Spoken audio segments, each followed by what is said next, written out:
Recipe দেখাবো, সেটা হচ্ছে চটপট চিকেনের রান্না।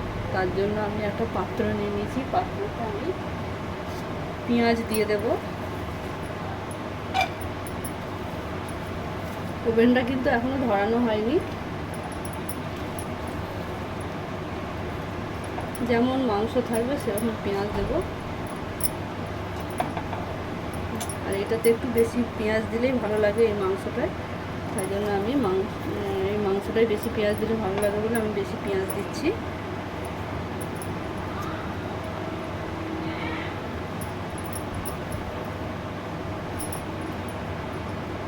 এবার এর মধ্যে আদা রসুন বাটা দিয়ে দিলাম।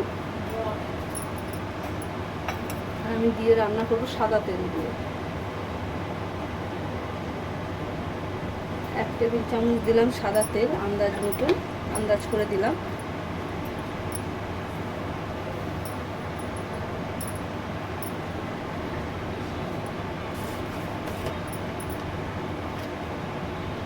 নুন,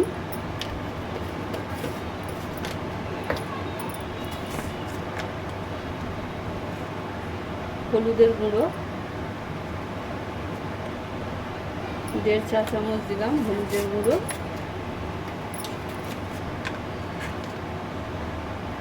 1/2 চামচ দিলাম লঙ্কার গুঁড়ো। যারা ঝাল বেশি খেলে ঝাল দিতে পারেন, আমি ঝাল বেশি দেবো না।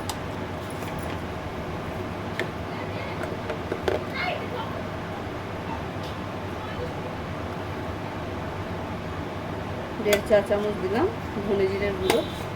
এবার আমি এই সমস্ত উপকরণটা মাখিয়ে নেব, ঠিক আছে? মাখিয়ে নিয়ে হাতে করে এইভাবে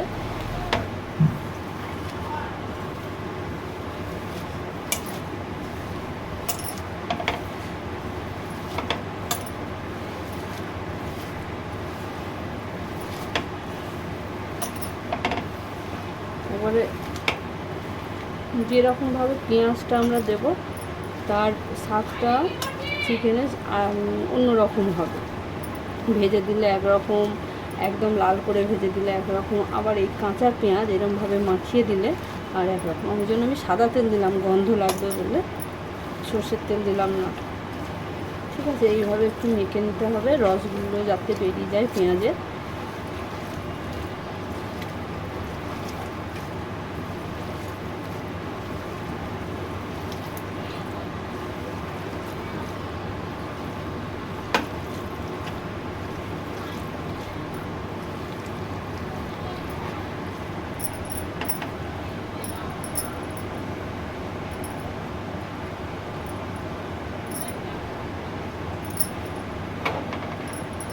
মাখানো হয়ে গেছে। আমি একটু ম্যারিনেট করে রেখে দেবো 2 থেকে 3 মিনিট। 3 থেকে 4 মিনিট আমি ম্যারিনেট করে রেখে দিয়েছি, ঠিক আছে? এবার এটাকে আমি ঢাকাটা খুলে দেখায়, দেখো আমি ওভেনটা কিন্তু ধরাইনি। এবার আমি ধরিয়ে দিই।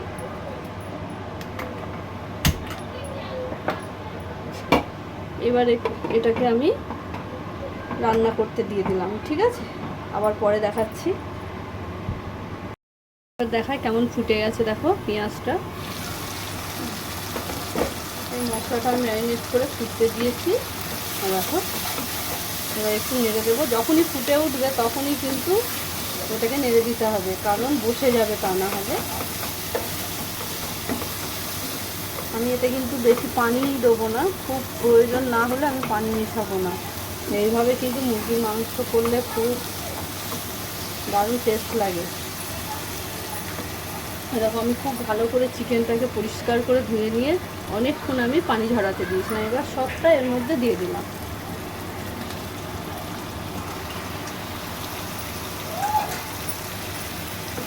দিয়ে এবার একটু এর মধ্যে সব মশলাটা এর সাথে মাখিয়ে নিচ্ছি।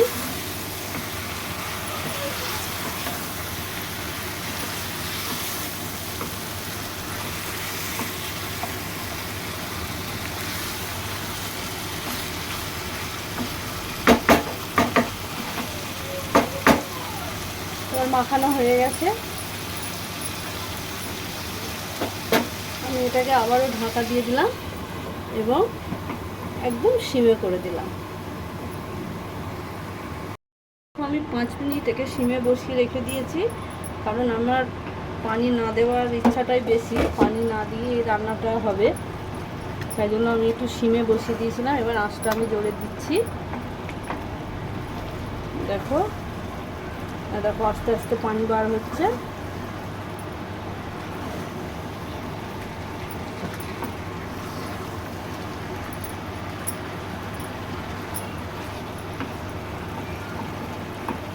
একই রকমভাবে তো চিকেন রান্না রোজ খেতে ভালো লাগে না, একটু যদি অন্যরকম হয় ক্ষতি কী তাতে বলো।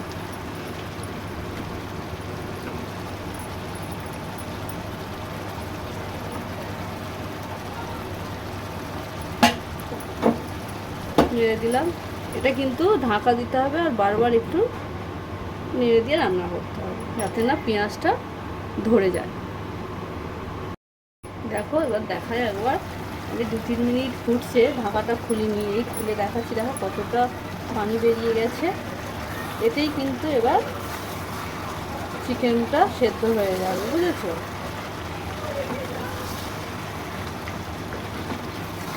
যতক্ষণ না কাঁচা পেঁয়াজের গন্ধটা যাবে ততক্ষণ এইভাবে একটু কষিয়ে নিতে হবে আমাদের।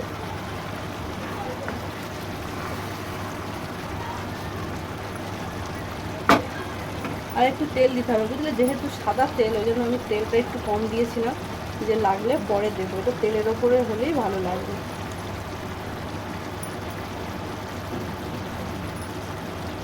সাদা তেল পরে দিলে কোনো অসুবিধা হয় না।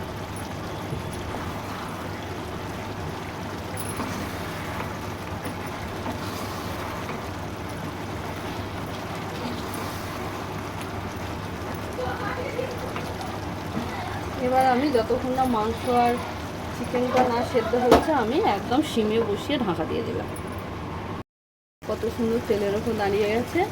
ওই যে মাংস থেকে যে পানিটা বেরিয়েছিল সেটা শুকিয়ে গিয়ে তেলের ওপর দাঁড়িয়ে গেছে। আমি কিছুক্ষণের জন্য আবার এটাকে সিমে একটু বসিয়ে দেব, দেওয়ার পরে নামিয়ে নেব।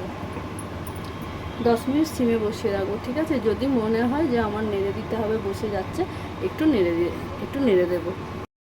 দেখো আমি একবার ঢাকাটা খুলে দেখাই চিকেন রান্নাটা কেমন হয়েছে। আমি 5 মিনিট হলো বন্ধ করে রেখে দিয়েছি। হ্যাঁ, আমি 5 মিনিট পর দেখাচ্ছি। দেখো কত সুন্দর তেলের ওপর দাঁড়িয়ে গেছে। এই একটাই মানে রেসিপি আমি করলাম, এটা রুটির সাথেও খাওয়া যাবে, ভাতের সঙ্গেও খাওয়া যাবে, ঠিক আছে? তাহলে আজকে আমি এখানে আমার রান্নাটা শেষ করলাম, আর পরের জন্য অপেক্ষা থাকবো কি রেসিপি নিয়ে আসবো। আর তোমাদের একটা কথা বলি, যে যারা আমাকে এগিয়ে নিয়ে যাচ্ছ, যে বন্ধুরা, আমার পুরনো বন্ধুরা পাশে আছে, তাদের অনেক অনেক ধন্যবাদ। আর যারা আমাকে এখনও লাইক শেয়ার কমেন্ট করোনি, তারা কিন্তু লাইক শেয়ার কমেন্ট করো। আর নতুনরা আমাকে এগিয়ে নিয়ে যাওয়ার জন্য সাবস্ক্রাইব করে আমার পাশে থাকবে, আর বেল আইকনটা প্রেস করে দেবে নতুন নতুন ভিডিও যাতে সবের আগে তোমাদের কাছে পৌঁছায়, ঠিক আছে? তাহলে এখানেই আজকে আমি, সবাই সুস্থ ভালো থাকবে, আমি আজকে রান্না এখানেই শেষ করলাম।